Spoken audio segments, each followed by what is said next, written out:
E signori, abbiamo più influenza, sui tuoi figli di te, Molly amiamo creato e iniziato da noi, Jersey, last week today lived, presentato da Filtastic, comics and art. Let's fucking go.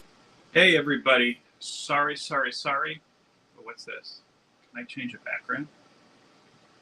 Okay, nah, that's not what I wanted. They tricked me. Sorry for my late arrival here. It's been a very unusual morning, and as you can see, I'm still putting the home office together after changing over my desktop, after changing jobs, I should say. So I appreciate everybody for waiting. I know that our guest is already backstage, so let's see. Oh, hold on a second. Oh, nobody's here yet. Okay. Let's see. Okay. Yeah. So sorry, it has been. Let's see. I think that view's a little bit better. There we go. It's been a bit of a crazy morning. Hello to Las Cruces. I see he's over here. I guess Cliff might just be getting out now. Yeah, no. Crazy morning. I didn't get to watch anybody really. I lurked a little bit for Cliff's, but Dad Duty calls and Dad Duty is answered. Wellbore, good morning to you up north. Yeah. So I usually, as you may know, get up early on a Saturday, go do some grocery shopping. Oh, hey Evil, how are you? Oh yeah, if you don't know, I'm going to be on Evil's channel later tonight. We're going to be talking The Dark Tower, and I'll be honest with you, if you've been waiting for a show where I may pass out while on the stream, you have a very good shot for tonight. I don't know that I'll be able to get any nap time in, and it has been, as I said, just a nutty morning. Phil's Treehouse, the other Phil is here. I got to have other Phil on, I think, at one point. We got to work it out. I gotta work myself up to that. That's, you don't just jump into that. You got to train like Rocky, or if you're like me, like Little Mac. Trev is here. How are you, Trev? I saw you in Cliff's chat. I couldn't say hello because I had my daughter on my lap and was in the middle of getting my son ready too. Okay, so let me go ahead and bring our guest in here. Without further ado, Sir Dave Bratton, how are you, sir? Hey, Phil. How's it going? Good, I'm all right. I appreciate you hanging in there with me a little bit today. I know that you know Dad Duty. It's fun. No problem. So I have to ask you a question right off the bat. Sure.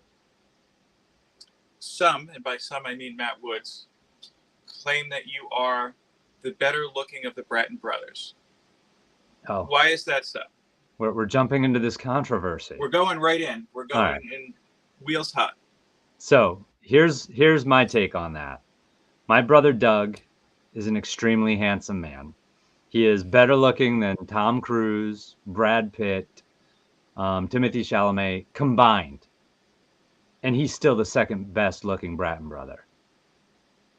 Wow. So that's a little bit of a, that's as self-serving as it is delusional. It's just something that came up that people like to make a joke about. I'm trying to think, is it really self-serving because it's a compliment and then you turn it around? I need more coffee to figure that one out. Yeah. So tell everybody just briefly a little bit about really how you started collecting. Sure. So as kids, Doug actually collected certain things. I mean, we'd stay with our grandparents and my great-grandmother. Fun fact, my brother and I knew 7 out of our 8 great-grandparents, which wow. We're really fortunate. It's really remarkable. And, she'd pull out coins and stamps and Doug was really into that. And I was like, oh, it's interesting, but I wasn't really into it. So Doug was kind of the collector. And as a kid, I said, you know what? I have some comic books and I like them. My parents would pick them up here and there. I've talked about how Superman 317 is like the first superhero comic I really remember getting. There was also an Avengers comic in there. I think Neil Adams drew. But anyway, so I decided, you know what? My brother's collecting stuff. I like comics. I'm gonna collect comics. So my dad took my brother and I to this local place. It's long gone, called Bob's Kit and Caboodle in Rockaway, New Jersey. And we grabbed a few comics. And I was grabbing a few comics, and then my brother was grabbing some, and including one of the same ones I had, New Teen Titans Annual #1. I was young and mistakenly thought it was a first issue. And Doug grabbed it, and I was like, "What? This is my thing. He's copying me. Dad, you can't let him buy a comic." He's getting on your turf. Yeah, exactly. And my dad was like, "Yeah, whatever. He can get what he wants." So thankfully, yeah, but that's kind of how it started all those years ago. I look back at my like youth collecting. That was 82 to 88. That's sort of, even though I've purchased hundreds and hundreds of trade paperbacks in my adulthood, purchased hundreds of comics in the last several years. Really, when I think about me as a collector, those formative years are what, spring to mind. The golden years. Yeah, they were. How has your collection fluctuated over time? Oh, well, I mean, it started, like I said, started buying in like 82, went to 88. And I got to the point where I started speculating a little bit and started buying multiple copies. And I'm like, you know what? I don't know if I have the money or the interest in doing that. So I'm out. And let me ask before you continue. What exactly did you spec on? Were you the guy who was getting the stack of Superman 75s? Like, I'm retiring on this. See, that's the thing. That was after 88. I'm older that's than true. that. That's true. Yeah. So I never picked that one up till years and years and years later. Even though Superman was obviously one of my, there we go, is my all-time favorite superhero. No, like some good stuff and some really dumb stuff. Like I think I bought 5 copies of Dark Knight #3, Dark Knight Returns #3, and I bought a bunch of copies of John Byrne's Man of Steel and Superman #1. And, you can find those comics for a couple bucks or cheaper even. But I mean, like, I'm like, oh, Cosmic Boy, I better buy a couple, number issues of, a couple copies of #1. And, I'm like, I'm not buying this stuff because I like it now, some of it. So I'm like, I'm driven by, my love for the medium, my love for the stories, my love for the characters, the art, all of it. And I wasn't then. And you know what? I was in high school then. I was busy. High school students are pretty much the busiest people on the planet.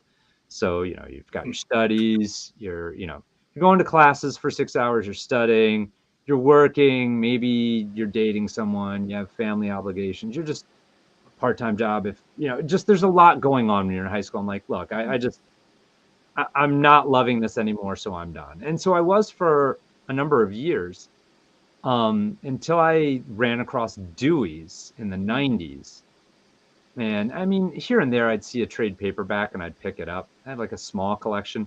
And that was and is my favorite way to read comic books, is trade paperbacks. If for those who don't know, Dave and I are in the same area. Yeah. Dewey's is a store that is in Madison, New Jersey. It's not at the original location. It was in Madison, then it moved, but now it's back. Just a very well-known and well-established store in our area. Yes. Yeah. And I had a job in Madison. So it was easy to walk in and see what was there. And I'd pick up the occasional trade paperback. I'm like, you know what? I'm enjoying this. I like this. So I really started, I started buying some comics again, but mostly trade paperbacks because I didn't have to worry about bagging and boarding them or anything like that, or waiting a month to get to the next part of the story, and then another month to get to the next part, and then another, because these were 5 and 6 arc stories. So I just pull the book, put it on a shelf, and that kind of got me back into it. So I have a pretty staggering amount of trade paperbacks. Was there one particular story that pulled you back in? You know what? I think some of it was curiosity about what happened when I wasn't collecting comics. So I bought some Superman stuff, including the death of Superman, which I liked well enough, but I was older and I wasn't caught up in the frenzy of speculating on that. And so I'm like, yeah, this is interesting. Let me pick up some more stuff, some more Superman stuff I missed, some Spider-Man stuff I missed. And the one that kind of jumps out at me, I really liked JMS Straczynski's early stuff on his run with Spider-Man they did with John Romita Jr. That first trade where he fights Moreland, like it'd been a while. Oh yeah, and to you're have talking like the early 2000s. yes, Yeah, to have this, this life or death battle that Spider-Man had with everything on the line, and emotional goodbyes and all that. I'm like, oh, that's really cool. So. So there are a bunch, I'd pick up stories that I already had. Like I remember very clearly, probably in the 90s, picking up a Dark Knight Returns trade paperback, a Watchmen trade paperback. I'm like, oh, I don't have to break my comic books out of their, some box somewhere out of their, bag and board and to read it. So that really got me back into it. And then during the pandemic, Doug and I, when there wasn't a lot you could do, you couldn't really travel. So we hit so many comic book stores in Jersey around that time. And I think my short box collection has doubled in that time since I was collecting from 82 to 88. So I'm happy and not happy about that. I'm like, I have too much stuff now. But yeah, the struggle is real with storage, and I'm sure as we all know here. Speaking of Doug, he dropped in to say hello. Big shout out and happy anniversary. Hopefully your wife doesn't mind that you jumped in for a little bit during your anniversary weekend here. Hello to everybody out there, by the way. There we go. Big blanket hello. I had to do that this morning too. So let's see. So yeah, I like that you mentioned the early part of Straczynski's run. I feel like the latter part kind of has overshadowed his legacy there, because that was around the same time I was getting right back into comics as well, and I did the same thing. I picked up the trade paperbacks, and really I was kind of blown away that they're willing to tell a different kind of story. Yeah. At this time, and now I don't know. Sometimes I feel like we're in that space where people want something different, but not too different. Yeah. They want it different, but they want to be able to turn around and say, well, this is what I'm familiar with. Yes, it's tough. It's not easy, and I agree. His run started veering in a way that I think a lot of readers were like, I'm not loving this. He has like spider spikes coming out of his wrist now, and those went away quick. Yeah, we've kind of forgotten about those pretty quickly. Or Gwen Stacy had Norman Osborn's children who were artificially aged up so they could take on Peter Parker. It's like, I'm not loving that. But the first half of that run is fantastic. Oh yeah, without a doubt. Yeah. Sorry. And honestly, because Doug and I started collecting comics, I didn't really mention this. And our favorite was New Teen Titans. Wolfman Perez just was incredible. We started making our own comics, and we wrote and drew, and with the help of our friend Carrie Shota, who wrote, I think, 3 of the 5 issues. We did a series called Justice Force, which, given the name, you can tell it's a ripoff of the Justice League. So I was going to go with Force Works. So yeah, no, and we, the fact that we produced 5 issues, and when I say 5 issues, I mean these are like 20+ page comics. That's a pretty remarkable feat for kids who are like 9 and 11, So yeah, I think at one point, if you're a kid like between junior high and high school, and you're a comic book fan, you're trying to make your own comic at one point. And no doubt. Like anything else, results may vary, but 5 issues. Wow. That either tells me you were either super concentrated or super like, stop everything else. This is what we're doing now. We were super delusional. Yeah, we can pull this off. I mean, and we'd come home and we'd, do our homework, and then we'd draw.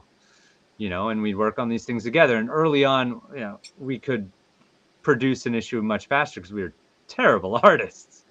But we actually got a lot better as we went on. And I look back at some of my art from that time frame. I'm like, wow, you're talking kids in middle school, and some of this stuff was really nice. So we progressed a lot in the couple of years that we were doing them. We got much better.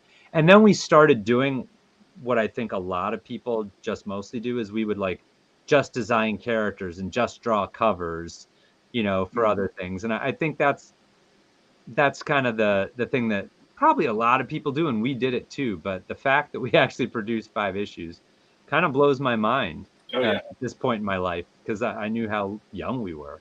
So, and they were genuinely bad, don't get me wrong, but it's still, You know what it is with you said something with the artwork that you generally, genuinely got better.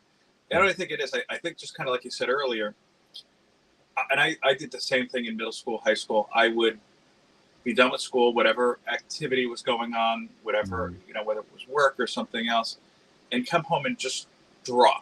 Yeah. Just because I had that time. Like I did one video early on where I showed some of my old sketchbooks, but I found a stack recently. That's of cool. Just stuff I was trying to do. And for me, it was, I don't know if you did the same thing. I was like, oh, let me try to copy this cover of Generation X #1 and see how I did that type of thing. Totally. All swipes. Yeah.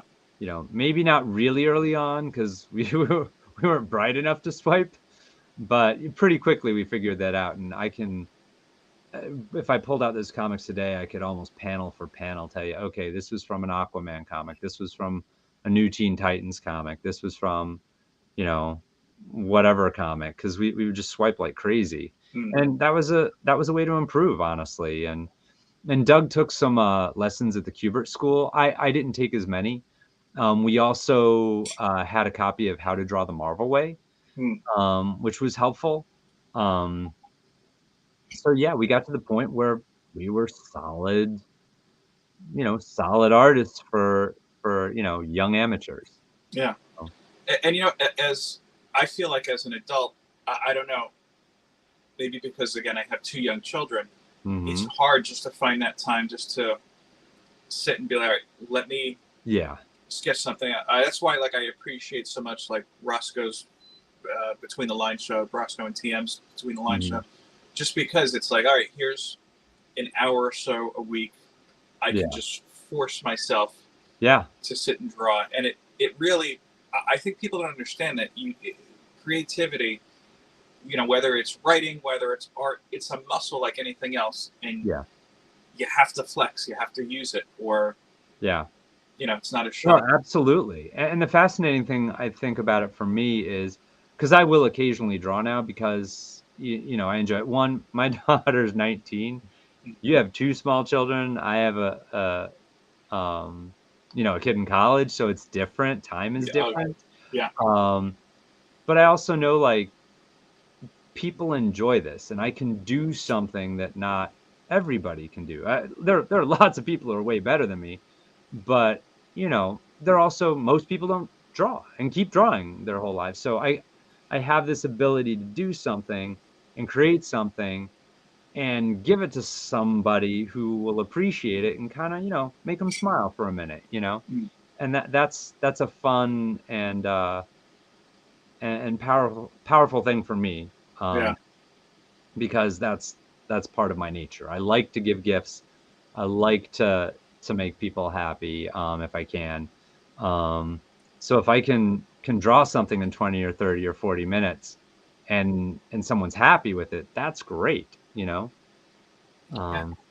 I'll say you've had some great artwork published over the last couple of years. Oh, thank you. I remember. That's like you. Thank you. I see my stuff. I'm never like 100% satisfied with it. Oh, so no. I give something to somebody in the back of my head. I'm like, I'm sorry, this isn't better. But that's just my little kind of thing. I'm learning slowly to get over. Yeah, that was really hard for me. Honestly, it's always been hard for me. I'm like, this isn't as good as. This isn't as good as. And I don't stop and think that like 90% of people on this planet can't do that, what we can do, and maybe that's an exaggeration. I don't know a statistic, but a lot of people just can't because they didn't put in the time when they were younger. They put it towards something else. And Yeah. that's fine. That's not me making a judgment like we're superior. No, no, it's not. Like they have their things. And I forget that, just a lot of people can't do this stuff. And the fact that we do, put, pencil to paper and create something that looks pretty good.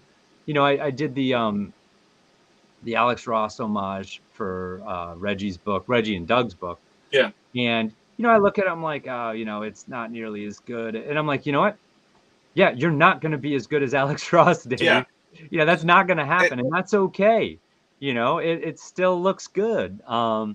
for those who So don't know, by the way, Alex Ross has just an insane process. It's what I think it's somebody. Yeah, he's good to look at. Don't try to catch up to Alex Ross. It's almost kind of like he's the Michael Phelps of art, in my opinion, where it's like he was born just in this art environment.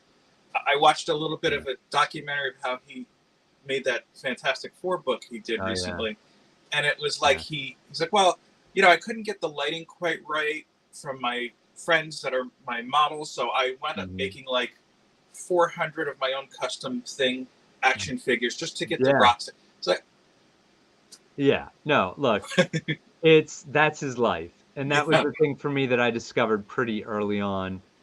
I would not have been happy if it were mine. When I was a freshman in high school, I'm like, yeah, I want to be a comic book artist. By the time I was a sophomore or junior, I'm like, I definitely do not want to do that. I enjoy drawing. I enjoy that I can draw with, a modicum of, aesthetic success. But the perspective and the anatomy and drawing all these other things, like the storytelling wasn't a problem, like moving the camera around. And that was partially because I was reading New Teen Titans by George Perez, and his stuff was incredible. So I picked that up. So I knew how to do that kind of, but being able to draw everything under the sun and changing perspective and getting the shading right, like I was like, oh dear God, this is insane. And I don't find it interesting enough for me personally. So I have incredible amounts of respect for people who do and can do it. I figured it out, like this is not my path. I'll stick with, the individual drawings, things that play to my strengths. I tend to do portraits, the faces, but in terms of all the other stuff, I'm like, it's beyond where I was willing to go in terms of the work, because it didn't pull at me enough. Whereas when I got into video, that was a different story, where I was willing to go further with that and really dig into that. And so, and that's just sort of another, if I can express myself in some creative fashion, I'm generally pretty happy, whether it's coming up with the idea that someone else brings to life. My wife is actually a graphic designer. So there are logos that I've come up with for certain things, and I'll do like a sketch of something, really rough sketch, and she like brings it to life in a really cool way. The shirt that I am wearing in your thumbnail, that Superman shirt, that's an original. Like that doesn't exist outside of me having created it with my wife, because I was kind of surprised. I remember seeing like John Byrne when he was doing Superman, and he kind of reignited my love for Superman. Just to be clear, on the out chance that somebody from Warner Brothers or DC is watching this, it's a one-off. He doesn't sell this. Don't sue Dave. Yeah, exactly. And by the way, because it does not have the diamond containing those shapes, it may actually be safe-ish. I'm not sure, but I don't sell them. I made it for myself. And my wife actually did it in the computer. I had seen a John Byrne drawing like in the 80s where he did a silhouette of Superman and all you could see the yellow negative space in his logo. I'm like, oh, that looks really cool. I'm sure they'll produce a T-shirt someday. They never did. So I did, and it's one of my favorite T-shirts. Well, I don't know. Maybe if the next movie hits like I think everybody's hoping it will, we'll see more Superman merch out Fingers there. crossed. Yeah, that'd be cool. You had mentioned your affinity for videos. Trev Yeah. shared your channel a Oh, little while thank you, ago. Trev. That was So really nice of you. Thank you. I appreciate it. why don't you tell everybody about your channel, just in case there's people here who are not familiar, because it is something very unique within our community. Yeah, it's something I started several years ago, and it really came down to I wanted a creative outlet. Um, and I love the medium of video, but filmmaking is incredibly collaborative. You need a lot of people, and therefore you need a lot of people's time. You need your actors, your people behind the scenes. When you watch a movie and you get to the end credits, there's a reason there's 5 minutes of just name after name after name going up. So I'm like, well, I I'm just me. So how do I, you know, work in a solitary fashion in a medium that requires multiple people? And I'm like, okay, I've got it. I can write shorts and I can use action figures instead of actors, and I can do the voice work because I enjoy that. I can edit them, find the music. I enjoy all the production aspect behind more the editing and putting things together than the actual physical production. And I'm sure I was also partially inspired by my brother's like really successful comic panel, Pop Culture Shock Therapy. He was doing these one panel comics that were really funny. And anyone who hasn't checked out Doug's Pop Culture Shock Therapy, Google it, go to Amazon. You're going to find some really funny stuff. And so in my mind, it wasn't, that may have been an inspiration, but that wasn't what I was trying to do. Hmm. What I was trying to do is more like Saturday Night Live comedy sketches. And let me be clear, there are limitations. I don't do stop motion. So movement is challenging. Really? Yeah, no stop motion. Um, uh, I just literally sit there and can move them or, because stop motion is incredibly time consuming and tedious. And that's not the passion of mine. The storytelling is, but not that type of storytelling. But to be honest with you, maybe I haven't watched them closely enough. I wouldn't have known the difference if you didn't just say it, because Oh, when I first saw those videos, I was like, he's got to be spending just an enormous amount of time yeah. on it. And look, from start to finish, one of those things can take several hours from brainstorming the idea to scripting to filming to editing to finding the music to, depending on how complicated they are. So I look back at some of my older ones and I'm like, wow, what was I thinking? I had this one with the Batmobile doing all these things, and I'd make it roll 7 times to get the one time where it looked right, and now a lot of it's just there's a little bit of action, a little bit of motion, but it's mostly the talking. I'm like, what can I do that's fun? What can I do that's interesting? And like anything, you get better with time at it, hopefully. So I've got over 100+ videos. If anyone goes to YouTube and they type in action figure comedy, you'll Yeah. find my stuff. Hopefully you think it's funny. I mean, as an artist, and this, Phil, you do this for yourself, and if you hope other people like it, and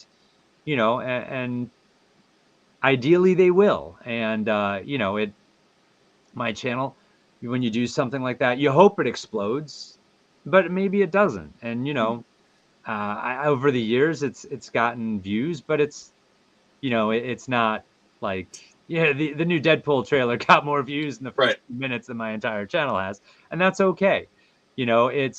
I don't do it just. I'm not trying to hit it big with the channel. If I do, cool, but that's not the goal. The goal is to produce something, to have this creative outlet. And honestly, I've slowed up on it a lot. I kind of hit a point where I'm like, I've done over 100 of these videos. I was drawing a little bit more, doing some other things. So I was like, I'm going to step back.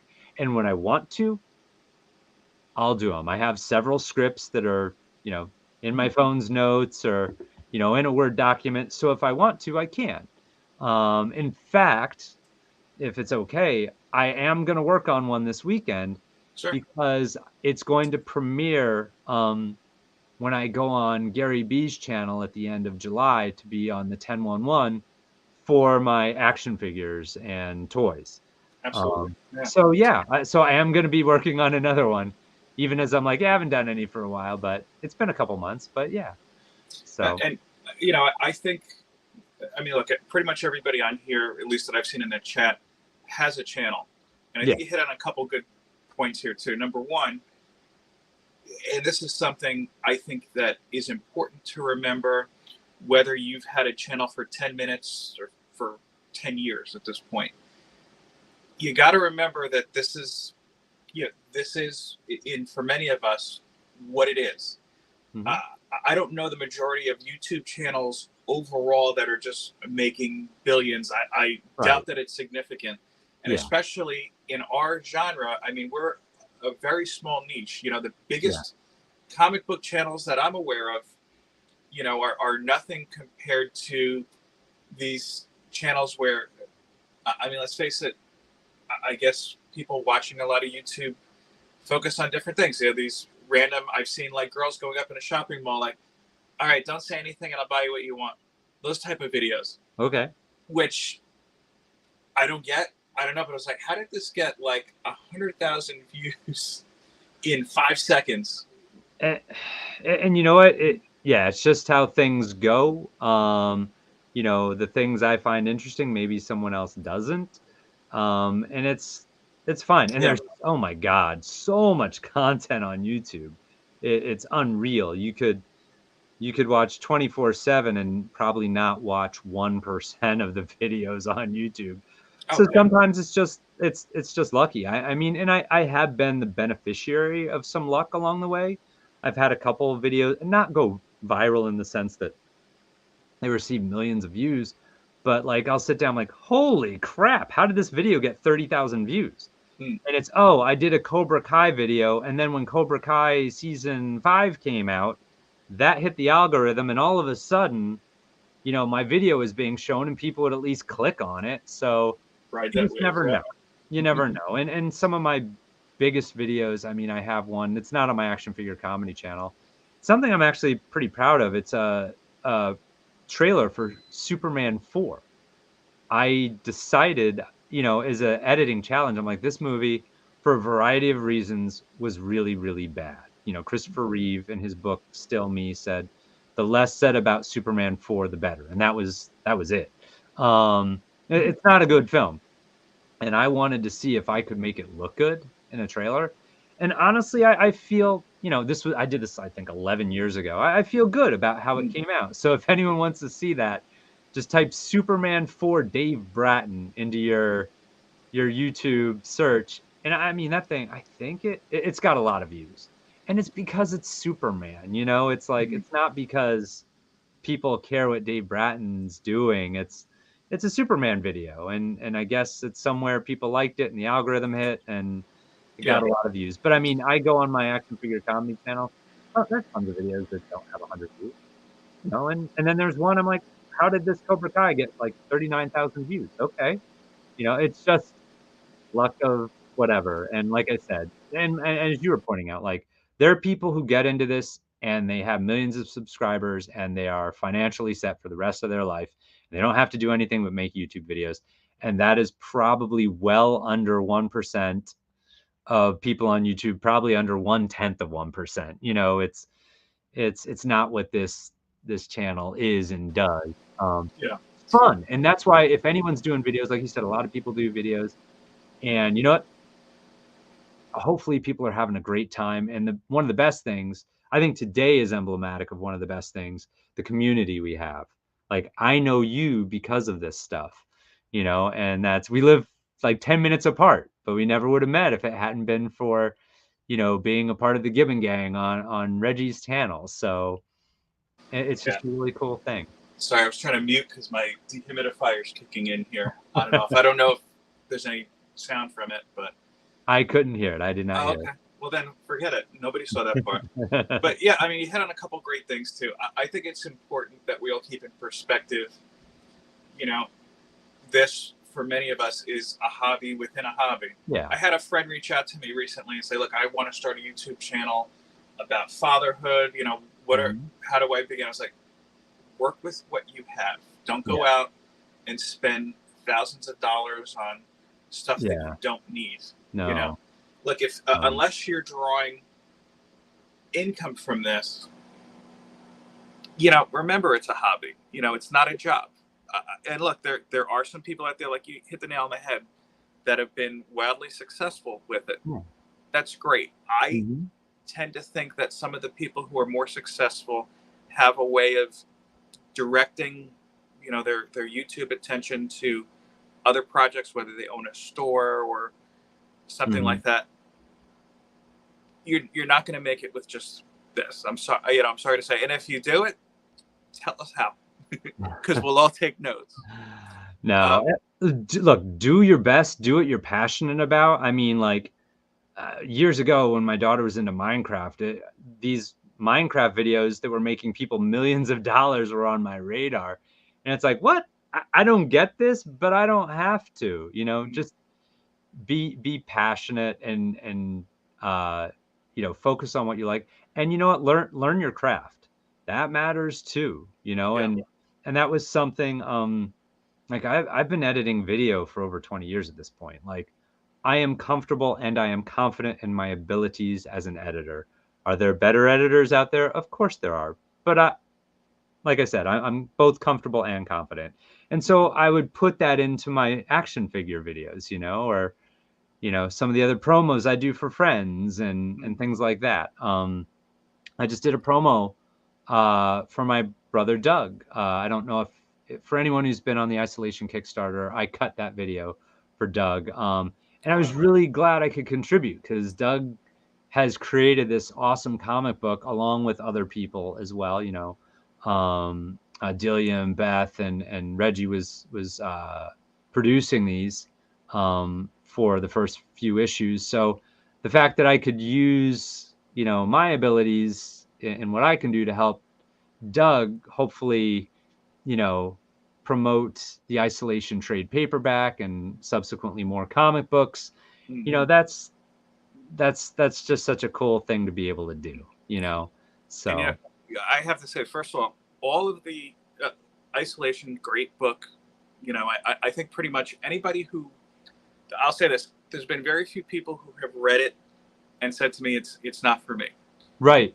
But I will say this, one of the things that everybody loves and everybody comes back with is that the covers are just great. The artwork has always been top notch. Yeah. And Dave, your cover sticks out as a good way.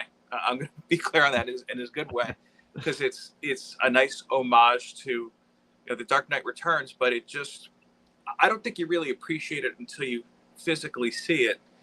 Like people, oh, it's just a silhouette. It's like, no, there's a little bit more craft work into that.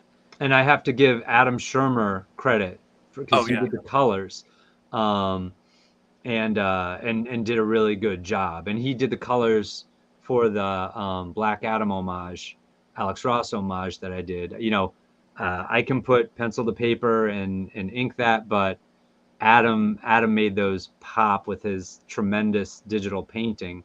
And thank you. And that cover, it's been a while. So do you remember that cover is actually a double homage? Yes.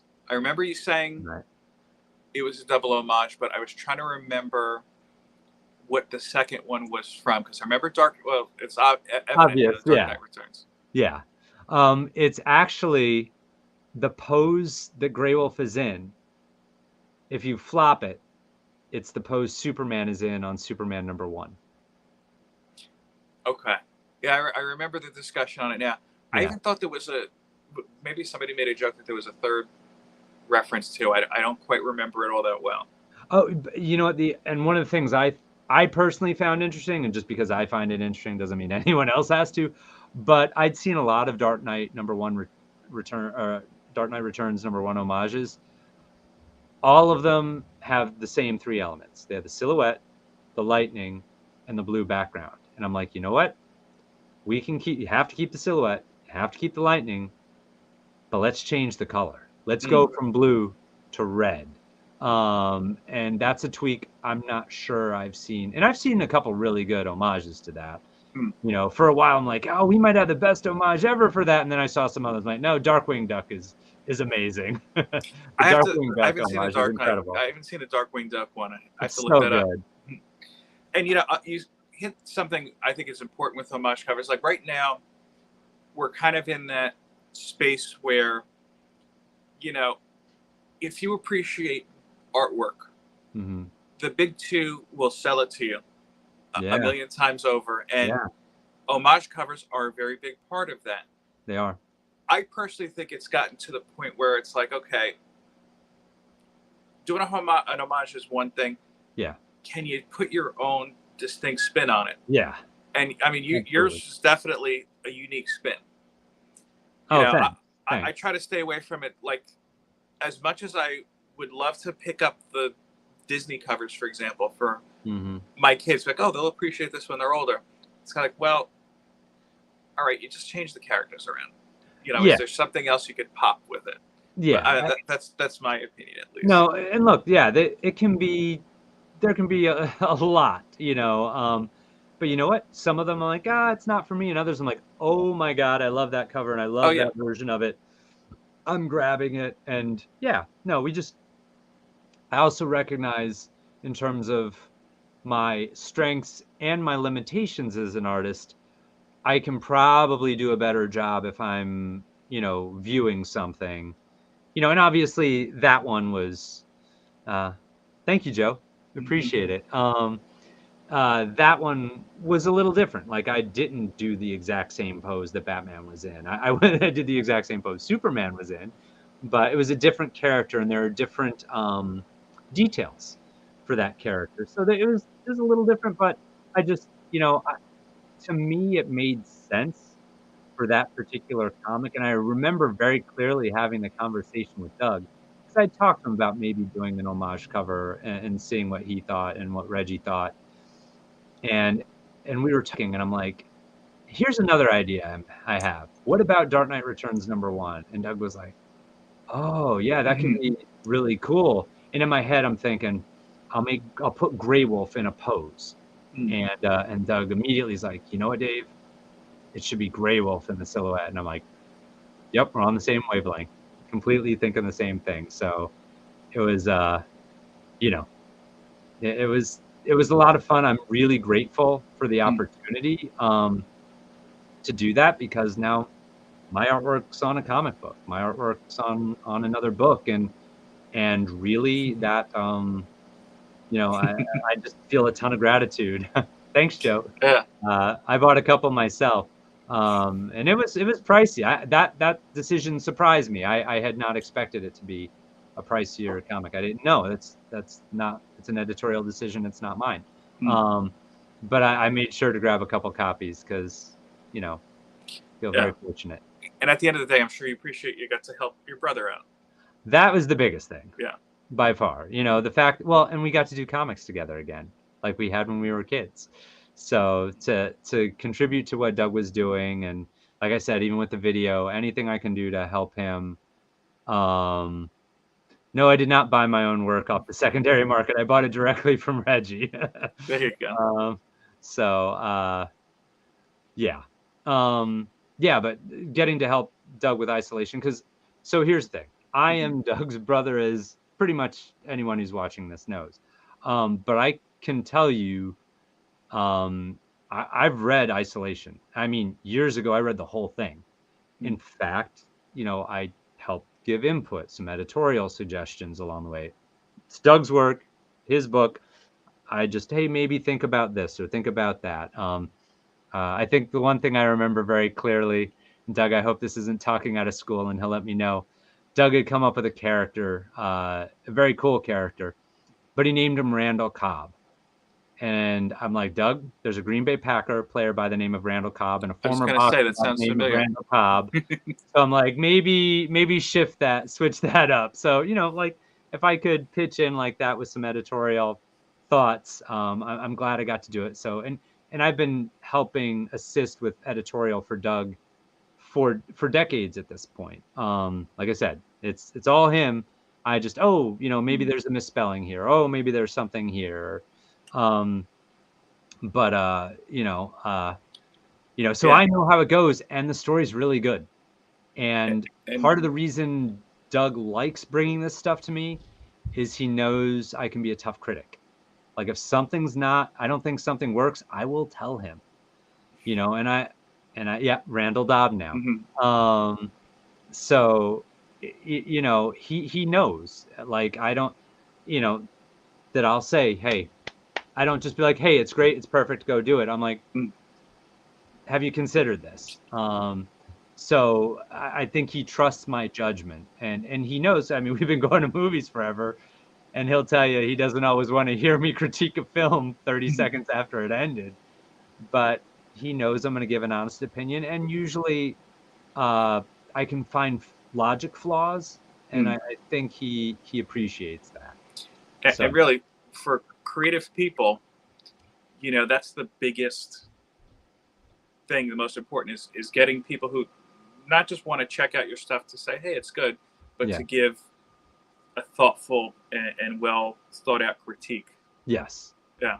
But I think you may have saved Doug millions. You never know if and when Isolation gets made into a series. Hey, look, think about when years ago McFarlane, remember, got sued for yeah, he the did, whole Tony Twist thing. yeah, oh yeah, Yeah. absolutely. Doug may be right. I may be guilty as charged. So Now, that may be a speaking little exaggerated, but speaking of yeah. comics, Yeah. I happen to know that your favorite character, correct me if I'm wrong, is Shazam. It's actually Superman. It is super. Okay. And the big three for me are Superman, Batman, and Spider-Man. But I do love Shazam. Mhm. And there's a reason for that. Is that okay if I jump into that? Yeah, that was actually going to be my question. All There right, you go. awesome. We're on the same wavelength. Perfect. When I was a kid, there was a live action TV Shazam show.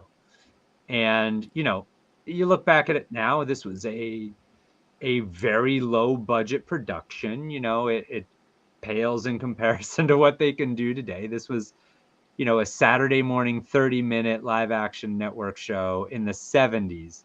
So that will give you the idea of quality. They did what they could do within those constraints. It's certainly because Shazam's not punching anyone. This was kids television in the 70s. This is more like fly in, stop a bicycle from, going off the side of the road, and then, maybe giving a bit of advice to the kid to slow down or something like that. It's more along those lines, and that's probably an unfair characterization if the actors ever see this. I have Um, to look that up now. I'm yeah, not no, familiar. Just to see the campiness. it is.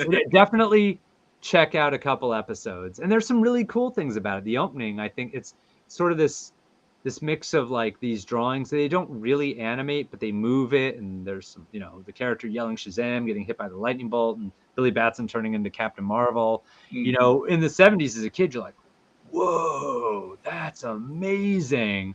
So there is some cool value to it. There really is. So because of that, I had an affinity for the character. But as I was telling you, I collected comics from 82 to 88. And those are pretty fallow years for Shazam, because he was really published, I mean, in the 40s, stopped in the early 50s because of the lawsuit, and superhero comics were dying. So he wasn't published until the early 70s, I think, in DC. And the comic only ran for like 30 something issues. So there really were almost no Shazam comics being published when I was collecting. He appeared in the Giffen DeMatteis Justice League, and I think they had a Secret Origins with him, and he was in Legends. So this was towards the later run of my collecting, but there wasn't a lot. So the character sort of fell off my radar a little bit, although I really loved the character because of that show. If you really care about a character when you're a child, that usually sticks with you. Yeah. It usually does, and it did. And then I read some of the Ordway stuff, especially his graphic novel, The Power of Shazam, which is a really fun. I mean, his artwork's gorgeous, the story's good. It's an imaginative way to combine all these elements for the character. So I kept liking the character, and then the film came out. Mm. And I loved the film. And Oh, yeah. I thought it was fantastic. And it's funny, I think because it was DC and DC was sort of struggling a little bit at that time. And, you know, it was a modest hit. But on Joe's channel, it was the DC Watch episode. We talked about, I think it was labeled Shazam versus the MCU. And we went through and talked about how, like, based on Rotten Tomatoes critic score, that movie did as well or better than like 2/3 of the Marvel films based on critical review. It's a really good film, and every person I've ever recommend watch it who's watched it has come back and like, yeah, I really enjoyed that. Yeah. So, and I think part of the reason I don't just have the affinity, I didn't just love the movie. You know, I liked Zach Levi, I liked him in Shock. So that certainly helped. I have this thing about my personality, and this is an exclusive to the Philtastic channel. Oh, here we go. Before. I haven't talked about this before with anyone. Part of my personality is when I like something and I recognize the quality and the artistry, and I see what I think you're supposed to see. I don't just like something, I'll be an advocate for it. And and that advocacy grows when I see others dismissing it or putting it down. So if, like, I think some people along the way are like, oh, Shazam, whatever, that's corny, you know, it's a kid, you know, oh, there's humor in it, it's corny, you know, oh, it's, you know, that's not an MCU film, you know, it's not, you know, any of these other characters. I'll, like, my back, like, you get your back up and you're like, no, Right. I'm going to defend this, and I'm going to do it more like vehemently than I might have. Like, everyone, like, Superman has a trillion fans, you know, even if he's considered popular or not. I'm sorry, I see what sells in terms of action figures and all that, and Superman's a great seller. I'm with you, bottom tier. I agree 100%. It's so unique. And look, do I think it should evolve with the times? Of course. I actually really, and a lot of old school Captain Marvel fan, and that's even if me referring to the character Shazam, some people get like, what?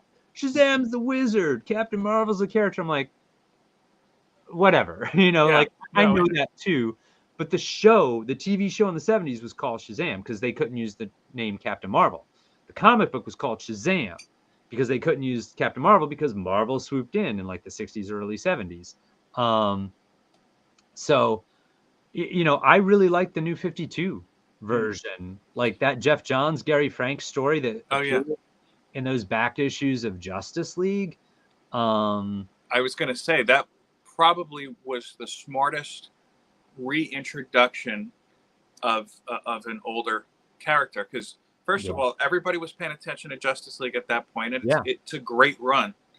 Fantastic. So they're like, let's put a little bit of Shazam in there, and I'll be honest with you, I remember by the end of the run, there was like, wow, I'm looking forward to really reading the Shazam portion of this.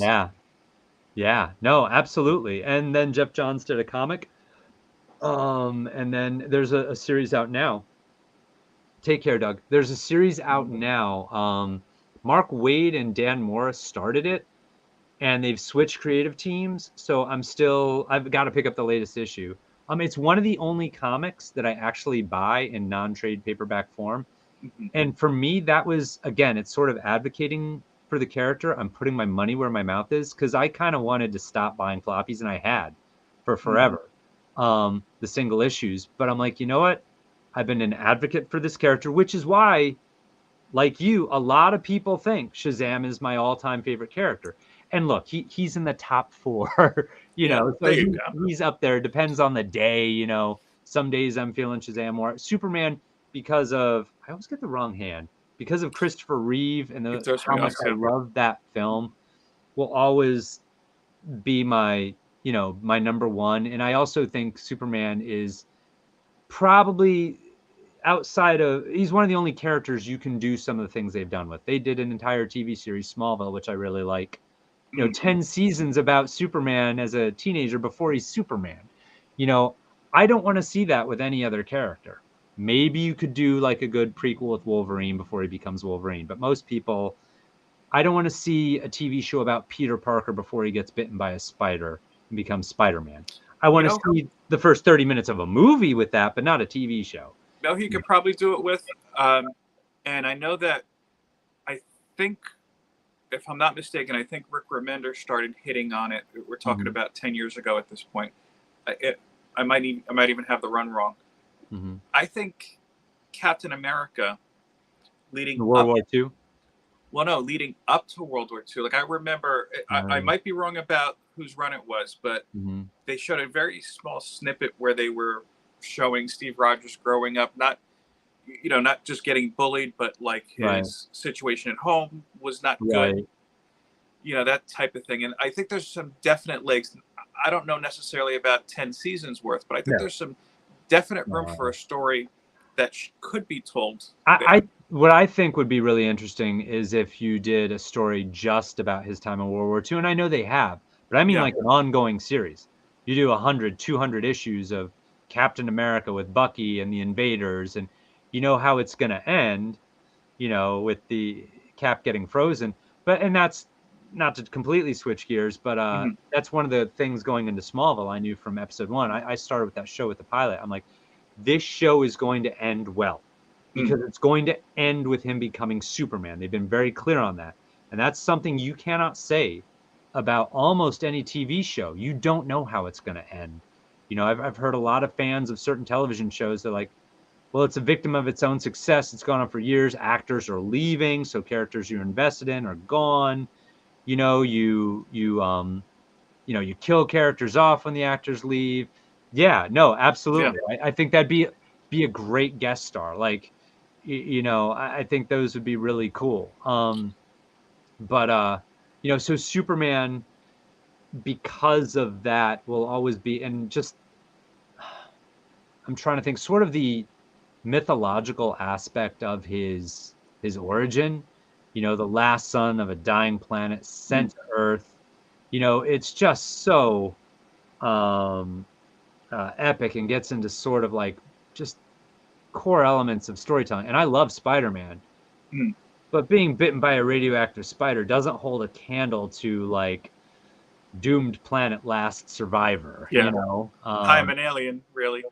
yeah, basically. And and again, I love Spider-Man, but that origin does not hold up. Their twist of Ben Parker, Peter being the reason, having the ability to stop his uncle's murder and abdicated that responsibility in the moment is the most tragic decision of his life. That is what makes his origin interesting. It's not the spider bite. You need that, element to it. But going back to your original question about Shazam and my personality, if I see something and I think it's really terrific and it feels like other people maybe don't, well, one, if something I like, I want to share it, period. Even if it's like Superman, whatever, and everybody seems to like it. No, if I like it, I'm going to share it. If I like it and people aren't seeing it the way I see it, and look, I can't necessarily make that happen, but I can put it in front of you and then you can make your own decision. Like I said, every single person I've ever said, check out the Shazam film, even the second one, which I like the first one better. And it took me a couple of viewings to really appreciate the second one the way I think it deserves to be appreciated. I'm like, that's a good movie. And it bombed. And I think that was more, though. I'll be honest, I haven't seen the second one yet. It is something I need to see. I recommend it. Yeah, my television, to be honest, as I've said, has been taken over by Blippi and whatever dating island show my wife tends to be watching that week. But no, it's something I do want to check out. And I will tell you this about the second film, and not to oversell it, because I think there are a number of things that hurt the film. James Gunn's announcement, and I think James Gunn's a great filmmaker, but the minute you announce that we're rebooting everything, all the movies that are coming out, some fans took the viewpoint, well, this is meaningless, it doesn't count, which I personally said I find silly. A movie exists, whether it's in a certain continuity or not. Same with comics. Like, oh, it doesn't count. No, of course it does. It's there in your hands. You can read it anytime you want. I will say this about it. I think it probably would have created more juice had Black Adam had Dwayne The Rock Johnson been the antagonist. Mm. But they had some really fantastic actresses in those parts, even if they're villains comic fans weren't familiar with. I mean, they did a phenomenal job. And the ending, honestly, the ending to the Shazam film, I thought was one of the best endings I've seen in a comic book movie. Okay, I One of the definitely. You know what? I have to advocate to watch it with my wife. Yeah. Yeah, because she's. You know what it is. I think that there's been also so much of that negativity towards films. And look, I'll Yeah. be honest with you. During the pandemic, especially, we're seeing a lot of great movies. Like, oh, this looks like a great trailer. Okay, I fell asleep 20 minutes in. Yeah. And I don't know if I'll be honest with you. I do think a big part of it, without getting off on too much of a tangent, Yeah. Yeah. is marketing. I Yeah. think that Of course. Warner Brothers in particular has done a very good job, or they were at one point, I think, before Gunn came in, at saying, "Oh, Mm. you know, we're not sick of superhero movies; we're sick of Marvel movies." Hmm. And I think that Gunn may have kind of righted a little bit there, because you're hearing that less and less. I could go into a whole thing with that, trust me. Yeah, yeah, But no, I hear you. I mean, look at I think the biggest hit of the summer, well, as long as it's even halfway decent, is going to be Deadpool Wolverine. yeah, but even like, I'm reading now, people are like, "Oh, we saw the first 30 minutes, and this is going to right the way for the MCU." And I'm like, well, you're kind of overshadowing some of the better things that were in that. I'll say this. Granted, Eternals, some love it, some hate it. I'm in Yeah. the love it category. Oh, okay, cool. But Shang-Chi was a very well done movie, very well received. Mm-hmm. And the last Guardians film Yeah. was one of the bigger hits Yeah. and it's kind of like, yeah, but we don't like Ant-Man and Marvel. So I was like, okay, Marvel. look, that's fine. It's not that Yeah. it's tanking, and that's where I kind of run into that. I think that same kind of advocacy, Yeah. role that you do. But what sticks out to me most about that first Shazam film, and I think it's the reason it's my favorite of the DCU films. Same. It was just that my perspective of the DCU films, and maybe I haven't seen most of them enough. Mm-hmm. What I understand, Zack Snyder was building towards this bigger arc that we never will see realized. Right. It felt very dreary and very. You didn't feel that like Man of Steel is still a little divisive with me, because at the end of the day, it's like Superman wouldn't do that. But then I come to realize, well, perhaps if we saw Superman all the way through, you would see the qualities in Superman that I appreciate. Well, and to jump in, if you don't mind, I think Henry Cavill was a very good Superman. I loved him. Yeah. And the interesting thing about him is, when I saw him in interviews, I'm like, that's Superman. When I saw him on the screen, I'm like, he's not being written as Superman. And and that was Snyder's take. It's one that doesn't resonate with me at the same level. Like, I've seen Man of Steel a number of times. I like the film, but I've always wanted to love the film, and I just never do. But I do like it, and I like Cavill in the role. But like, he's interesting and charming in interviews, and he's very kind of, they make the character more dour, I think. Like, I don't always want. I know, Joe. I don't need Superman like smiling all the time. Right. But, I want to feel some of that joy and exhilaration, and those are feelings I never felt. I really felt in the Snyder films. Yeah, I mean, to me, it was. And some people love it. Like, Yeah. I have close friends who that is their version, and they love it, and I get that. It's a quote unquote more realistic take, I guess, in some ways. Like, if there were a super powered alien, we'd probably just try and kill him. So I appreciate that, and I'm glad that fans like it. And I feel bad that Cavill never got to be. Well, I shouldn't say that, because as derided as it was, the theatrical cut of Justice League, and it had its issues, don't get me wrong, but Cavill came across to me like the Superman, like the core of Superman, and that was Snyder's characters always felt a little off model to me. Like I like practically bolted up in my seat when Batman was gunning people down in Batman versus Superman. I'm like, what? Yeah. You know, like that pulled me out of the film for a few seconds. And like I said, we don't blink when James Bond does it. If someone's trying to kill him, he kills them, and we're like, Yeah. yeah, of course, self-defense. You know, but with Batman, because of the comics and our experience with the character, that didn't feel right to me personally. And again, this is a whole other tangent, you know, but I still, I still do like those films. They're off model to me, but I really like the casting too. I liked Cavill as Superman. I thought Ben Oh, Affleck yeah. was a great Batman. Gal Gadot is, I mean, if you and I went through back and forth, like throw out an iconic actor in their part, you know, Christopher Reeve, Robert Downey Jr., Gal Gadot, Hugh Jackman, you know, like where they have become sort of the template for the character, you know, I would say there's some of that with what Snyder did. I agree. And one of my favorite lines in the Dark Knight Returns series is like when one of the people pulls a gun, he's like, "This is the enemy. This is the weapon of the enemy. We don't use these." You know, like Batman's very, very clear on that. And to me, yeah, Batman with a gun doesn't work. Yeah. So But you know, there's two things I wanted to touch on. yeah, First, Anthony Desiato, who I know that you're familiar with Anthony's work, probably has spoken more about Superman for free than anyone else I could think of. I joke with him every time, like, how is Jim Lee not just sending you like a check and a thank you card every so often? yeah, He's tried to suck me into watching the director's cut of Batman versus Superman. He's like, "Oh no, it's a much better film." And I'm like, I just can't bring myself to do it. it is a much better film. It is the only version I will watch now, but it is still flawed. But it is a much better version. I will say this though, I've watched Man of Steel multiple times. Yeah. Mostly just because of like I'll go to my in-laws if they're talking, like, all right, let me see what's on. And Man of Steel was just one of those movies that for a while was just always on. Yeah.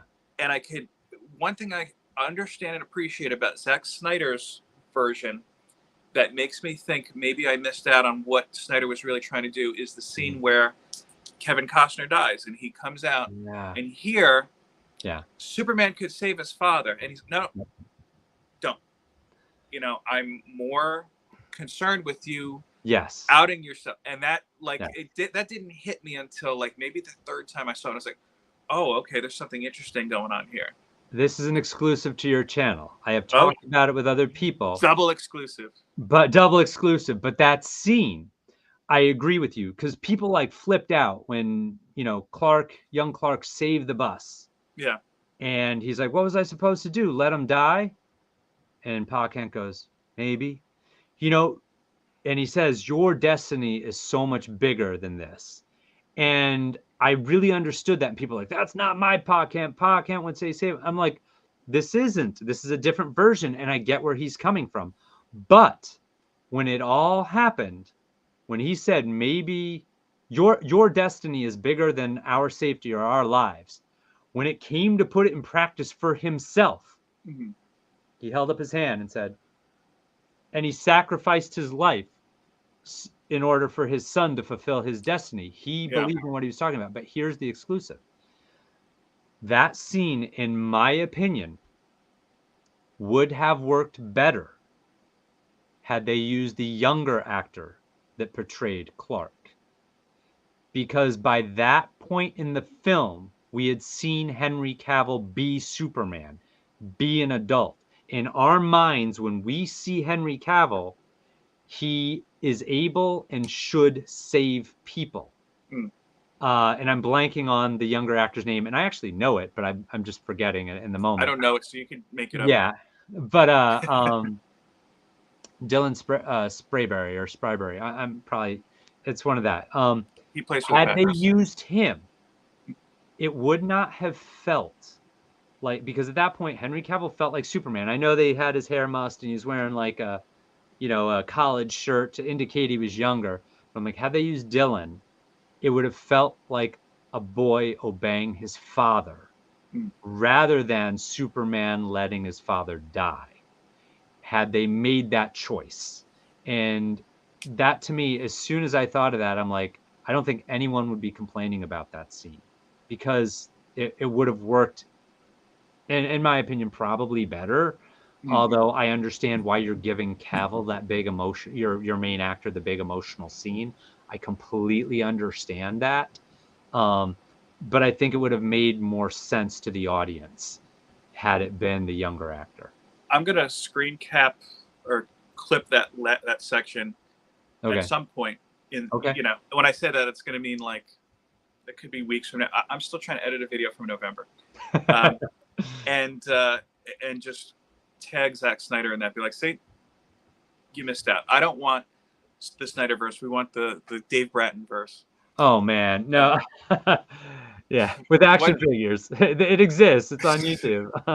But I will say, Joe says he has a better version of I don't know if it's of Man of Steel or Justice League, but either way, Joe, I have to ask: does it include Bruno?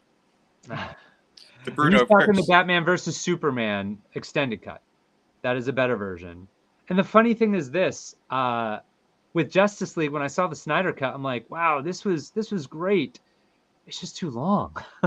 Like if he'd cut it down by a half an hour, I'm like, that might be one of the greatest superhero movies ever made. And people still say it is, and that's fine.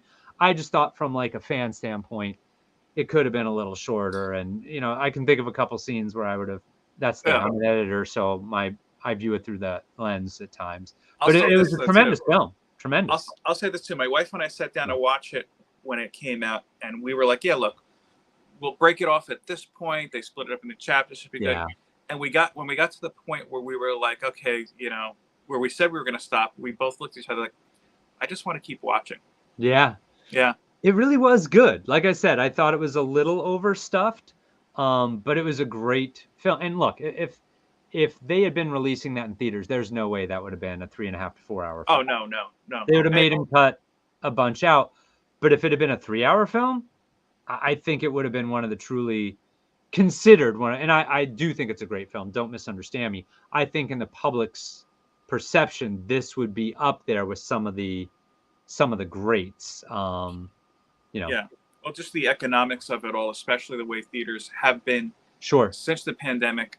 Though I'll say this, because if I'm not mistaken, that came out, was it in the middle when people were just starting to go back into the movies, or right before? No, before. It was still, I think still in the before. pandemic, we weren't really getting out at that point, I think. Because maybe that would have been a good thing to screen. There wasn't a rush of, we'll say, good films, at least, when the theaters open. But you know what? Maybe that would have been a good alternative. Be like, hey, look, I think at that point, though, with the pandemic, everybody was trying to drive people to their streaming services, and I think it worked with that. That they had a different goal at that time, and had it come out, I mean, well, look at how the movies did immediately after the pandemic. Tons of hits, even Marvel movies that people don't really like that much, did well. Thor: Love and Thunder. I almost never hear anything positive about it. That movie made what? $700-800 million. It's for a time, everybody just wanted to get back to the theaters, and then they're like, you know what? I kind of liked watching on my television, especially if it's going to cost more and I don't love it. So that's kind of where I'm at. Like, look, we pay for the streaming service. Just don't pay attention to, like, when Deadpool comes out. That's going to be my greatest challenge, avoiding spoilers for that. Like, I've been pretty good with avoiding spoilers on a whole. Comic Tom messed up 2 for me in one video. Ant-Man and Shazam, like in the span of 5 minutes. Like, what? Just give me the warning. That's all. I just need to shut it down. And I haven't watched him since. But I digress. But Dave, I got here late and I've had you over an hour. I feel bad I'm taking up a lot of your time here. No, it was fun. I enjoyed talking with you, Phil. And it was great. Again, everybody, remember, check out Dave's channel, Action Figure Comedy, to see some great videos that he's done. He's put his time and effort into it. And Dave is also, I don't want to say continual, but he's on Joe's channel, Anachronic Comics, often as part of the comic book crowd and the DC Watch especially. Yeah. Check it out. Joe's always got some good stuff coming on too. He does, and I'm very grateful to be a part of that. Joe includes me in that. I have a Mhm. lot of fun with it, and I'm really grateful that you invited me to do this today and included me on your channel. So thank you, Well, Phil. I'm grateful that you came. Do you have anything coming up you want to talk about? You know, at the end of July, I'll be back on Gary B's channel. I did a 10-1-1 regarding comics. For anyone who hasn't seen it, I guarantee if you watch it, you will see at least one comic you've never seen in your life. I guarantee it.